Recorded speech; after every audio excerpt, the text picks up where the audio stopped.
It's definitely difficult, just being a competitor, going out there, and not getting as many reps as I'm usually used to getting. It's tough, but, it's part of the plan right now, so I'm just sticking to it. When did you injure the hamstring originally? I don't remember the exact date when I did it. I just know it was right before OTAs, and, it was on me. It was doing some extra stuff after practice, so. Were you working with Brock at that point? No, I was just doing stuff on my own, yeah. Do you feel like the work that you did with Brock in the off season, whether it was Florida or Arizona, was beneficial, that you're further along than you would have been without it? No, for sure. I definitely think so. Going over there and just trying to get on the same page, communicate, different landmarks I need to be at during, different times of, his drop back, and just continuing to rep that and getting better and better with it. And then obviously just building, the actual relationship as a whole. Ricky, you go from your rookie season where you had to go through a few things, but it was Debo here, it was Juwan here, it was Brandon Ayuk here. Fast forward to this year, they're looking at you as one of the guys to actually produce, to actually be one of the main targets for Brock Purdy. How are you kind of approaching that? How exciting is that? Is it pressure behind that? Like, where's your head with that? To be honest, I'm approaching it the same exact way, whether those guys are in the room or not. That's just how I look at myself. I just got to be able to step in that role. That's just how I look at it. I look at myself as, being able to be a guy that goes out there and makes plays. And whether they're there or not, that's how I look at myself. But it's always good to have those guys out there with me. So, we're even a bigger threat over there on offense. Do you think these hamstring issues have been a function of overtraining, doing a little too much? Yeah, I wouldn't honestly necessarily call it hamstring issues in the first place. Maybe something, is a little in my body right now, and it was just working on that with the trainers, and I think that we got a really good plan moving forward right here. I've been feeling really fresh, really good running around out there, so we're continuing to build on that. Ricky, you look stronger and probably a little bit more sudden this year. What did you learn last year about what it takes to get open in this league? No, for sure. It's the best of the best, and there's a lot of one-on-one opportunities out there, and you got to win your matchups, and, that's my biggest takeaway is, going into the off-season, having a good few last games and just building off of that and continuing to take that confidence, continue to expand my knowledge inside the playbook and Shanahan's offense, and, just, like you said, getting quicker and working on my routes, working on, going to Florida with Brock and doing things like that. How big a deal were those last couple games just for your – I'm sure you had the belief, that you belonged and could do this, but, to have hard evidence, that you could do it. No, for sure. It's important to me. Being a receiver, the ball is not always coming your way. And that's just what the position takes. Sometimes it just doesn't come your way. And that was kind of happening to me in the middle of the season. And, towards the end of the season, when I was getting a bigger role, I started seeing the targets come my direction. It's continue building up that confidence. It's kind of like in video games when you get your little takeover badge. That's what it feels like in the middle of the game. Me and Russ were just talking about that, so that's why I brought that up. You got to play video games more. When the season ended, you were talking about that you were going to use like the few months in the off season to process what happened in San Francisco. Did you get through that? Did you revisit it mentally, do anything in terms of the case? What did you do? Unfortunately, I revisit that every single night I go to bed, and I kind of just carry that with me, and now I think it's not as much of avoiding it or revisiting it and not revisiting it. It's more of how I deal with it, and the light that I put on it. And for me, it's more of, a positive light and the things that I can get out of that, in more of a positive direction and, try to inspire other people and stuff like that. But as far as, my own personal stuff, I've been doing a better job of dealing it with myself, so. Is Miracle Academy related to that at all? I'm sorry, what? Your hat? Oh, nah, this is a different brand. Yeah, I like the hat, so I got it, but it has nothing to do with it. Nah, I guess I could make out of something. I don't know. If I knew this is the hat I had on, I probably would have just answered a different way. But is that a video game? Nah, this ain't a video game. No, we'll go over that after. You got to really learn your takeoff badge, though. Takeover badge. Veteran guys, DeMarcus Robinson, Russell Gage brought to your wide receiver. Yeah, no, they brought a lot of experience, obviously. They got a lot of knowledge in the game. So, going into year two and just trying to get as much knowledge. I like as a receiver, you get to steal a bunch of different things from a lot of different good receivers, and being able to pull their film up and seeing the success that they had, and on different teams, or Russ in the past and DeMarcus in the past, and stealing a few things from those guys, and just picking their minds and going out there and having fun with them. Kubiak was saying the other day he felt like toward the end of the year you really took a big leap in terms of dealing with man coverage. I assume as you saw more of that, you got more used to it. But what are the things that you did that helped you do that? And then this offseason, what did you attack to make you even better in that? No, for sure. I feel like, in the beginning of the season, it was definitely difficult for me, just dealing with multiple injuries, going through, the incident that happened and I just felt like I was behind the 8 ball. I like to tell this, I like to say that I rolled out of bed and I started running routes because, I damn near did. You can't really, rehab a gunshot wound, you know what I mean? So I basically rolled out of bed and started running routes week 7 or week 8. So, just continuing to get those reps, I think it was for me, from that week 7 on, it was that was my training camp, those practices in between before the games, that was my training camp for me. So, expanding on that, getting with Brock and trying to get the man coverage looks that, I would have got in training camp and trying to deal with that and figure it out, a lot of success comes from a lot of failure. So, you gotta be able to fail and learn from that in order to, actually have success. So I think that's, something I did. That's why I like to say I'm a practice player and I love practicing because, going out there, you get to try shit and you get to, learn from that. I just cuss. I realize that. That's just how I talk. But yeah, moving forward, in man coverage, just continue to work on it and continue to, work on my game, man, moving forward. You're just curious, the fact that you've had to deal with a few things that kept you off the field a little bit, which of course bothers any player. And then Brandon and you kind of going through the same thing. You guys' injuries staunchly different, but has you guys' relationship evolved at all? Have there been any conversations with each other to try to keep each other focused going through these injuries? Or yeah, no, for sure. I think that's something that's really special, when you have a good relationship off the field is you're able to, rely on each other when it comes to that. And you're able to talk, you're able to hang out in the locker room and discuss those kinds of things because, especially in our society being a man in general, it's hard to talk about your feelings to another man. So I think that's really important when you're comfortable enough to be around each other and, talk about those things and check up on each other and, see how, you're doing off the field, not even just your injury-wise and how your mental is doing. So things like that are super important to us. And, I knew BA before, I got here and we spent a year together over at ASU. So I knew, that we had a relationship already going, but being able to expand on it now and having, a little bit of similar situations as far as going through, injuries and, tragic things like that. But, he's doing a really good job and, I'm excited to get on that field with him when he's ready to go. What do you think of the young guys, Watkins, Nair specifically? What do you think of those guys? Yeah, I've been really impressed by those guys. They're going through the same stuff I was going through last year.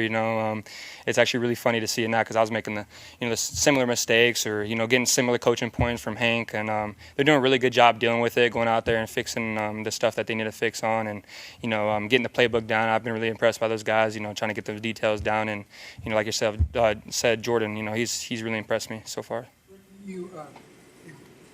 John's been very upbeat, but was there a low moment on the field for you last year? A low moment for you on the field where you're like, damn, this isn't working out, this sucks, whatever. Yeah, I've had that in life, everybody's had that, but my problem is so small compared to what the bigger problem out there and what other people get to deal with, So I never really get too low, I would say. I really just have the similar mindset as I'm on this grass right now, I get to wear this logo, I get to breathe, I'm excited for all those things, versus maybe not the ball coming my way, cool, well, that comes with being a wideout. There's so many things, different aspects that go into that, but if I continue to work my butt off, continue to run, full speed routes and, continue to get with Brock and expanding on the playbook, the ball's gonna start coming my way naturally, so it's about what I do with it, the opportunities that come. What's it like catching the pass from Mac? From Mac, it's awesome. For me, it's all reactive. When the ball's in there, I'm gonna snatch out there. So I don't really see too many differences. As far as sometimes I get back to the huddle, I'm like, who threw that pass? You know what I mean? And I just get to talking about the route. But yeah, it's really good. Mac's a great dude. He's hilarious. Yeah, I wish you guys could see him in the locker room. He's hilarious. You mentioned earlier this year that you would want to extend an olive branch to the person who shot you. I'm curious if you've had an opportunity to do that, to reach out or anything like that? I haven't. I know Aaron Banks' uncle or something like that. One of his family members is in the juvenile system somewhere, but he told me that there was an opportunity to do that, and that's something I'll probably do, moving forward. Not maybe not right now, just because there's a lot of other things that I want to focus on that are my priorities. But when it gets to that point where, I can sit down and talk to the kid, maybe I want to first see if he's open to it, because, that's also important to me. If he's not open to it, then, it's not even going to be a thing. So, but, it's definitely an opportunity that I'll probably do moving forward at some point. And this might have been answered last year, but just to follow up on that, did he know you were a knife or no? I have no idea. I don't know what he knew or where the situation was. I just knew, the outcome of it, and that's just what I had to deal with. Yep. Appreciate you. It's just as important as learning the plays, learning your guys, learning their strengths, their weaknesses, how they communicate, what words resonate with them. So been building my relationships with the guys on and off the field. It's been great working with the new guys that came in and teaching them, the standard of how we play here with the Niners. And everybody's pretty much getting behind that and flowing in that direction. What about Siegel, the rookie? What have you seen from him so far? Sieg, man, that boy explosive, man. He fast, can jump. I don't know if y'all seen his backflip the other day. Jumped about 10 feet in the air, so he's been good, man. Very, he pays attention to a lot of the little things, and always come up to me, ask me questions about whether it's scheme-wise, whether it's, my daily routine, whether it's what I'm doing after practice. He always want to be included and be around that. So he's been doing great, bonding with the guys and coming along. On the field a lot with Jason Pinnock. How has that chemistry been going? Been good, man. I'm glad JP's here. Doing a great job together, man, working together and communicating. Seeing a lot of great things from him. Another great player we added to the safety room, and it's going to be exciting to work with him, too. He's had some game experience. Have you learned some things from him? Has he been a... Yeah, he has, he's a converted corner, so he has some great coverage, so I've been paying attention to how he covers tight ends and how he covers receivers, and he has some things you can definitely pick up on. You had an ankle issue in the spring. Was that something that bothered you throughout the season? When did that kind of come on? Yeah, it was something that that bothered me throughout the season. Handled that in the off season. Now I'm feeling better from that. After your rookie season, the way you finished, interception in the Super Bowl, how do you look back on year two? Are you happy with how things went, or you see areas where you can kind of focus in on and improve here in year three? Yeah, coming out of year one with the Super Bowl and going into year two was definitely challenging as far as my preparation and off season. We dealt with, had an injury in the Super Bowl, dealt with. So came back year two, trying to get things going and kind of picked up on it a little slower.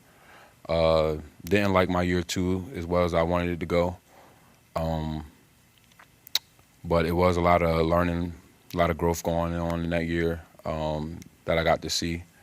It was different out there playing with a different set of guys. And I learned a lot from my year two and then look forward to year three. The year two was more physical or not being healthy enough, or was your mindset just not where it should have been? No, I think my mindset was where it should have been. I think it was other, factors that played in, and wasn't allowing me to play to my full potential that I know I can play at. And my standards pretty high, so I fell short of that. How do you feel about just where you're setting things up now for year three? I'm loving it. I love where I'm at mentally, physically. I love where I'm at from a communication standpoint with the defense. My demeanor, my posture, everything is different. About how Robert Saleh, what kind of influences he had on you going into this camp? I heard a lot of great things about Saleh. When I didn't get a chance to work with him his first go around here, but coming in, I heard a lot of great things about him, and he's continuing to prove all those great things I heard about him. Definitely a smart mind, definitely somebody I can learn from, and looking forward to working with him this year. As part of the challenge, I know you were close with Steve Wilkes. That change from defensive coordinator, was that part of the challenge last year? Yeah. Steve Wilkes was one of my guys. was different, you know. My second year going into with a new DC, different style, you know, different messages. But yeah, it's different. Like how different has your approach been to this year? I mean, you get the surgery, you get that behind you, you recover, now you're out there with Robert Saleh, I should say. Is there a different feel to training camp this year for you, or is it kind of the same as each year? No, each year you want to get better, you know, look for different things you can learn because there's always room for growth. So this year I focus more on offenses, learning what I'm getting out of different sets. You know, I spent time in a quarterback room. I spent time in a wide receivers room. So getting to see how they are trying to attack us and learn their scheme as well. And it's allowed me to, you know, grasp the overall game to what's going on while I'm out there in real time. Jair, what has Gus Bradley added to your guys' room? Gus, my guy, man. Gus, one of the better philosophers I've been around coming up in the sport. The way he sees it, the way he visualizes the game, the players that he's encountered through his career. He has a lot to teach me, and I've been, you know, staying close to Gus, being that he is one of the OGs in the game. Yeah. Yeah, what was your Super Bowl injury, and how long did it, bug you that off season? I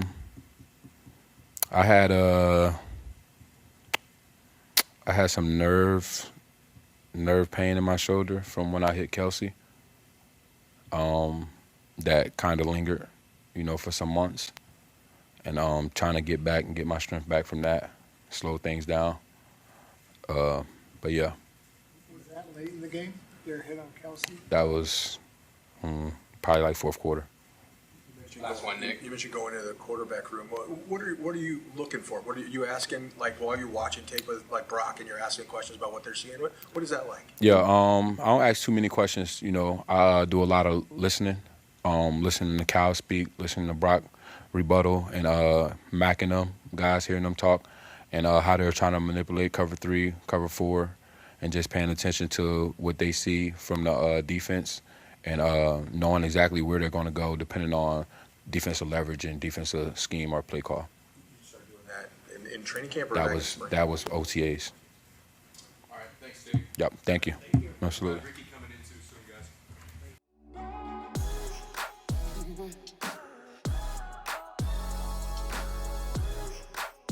guys.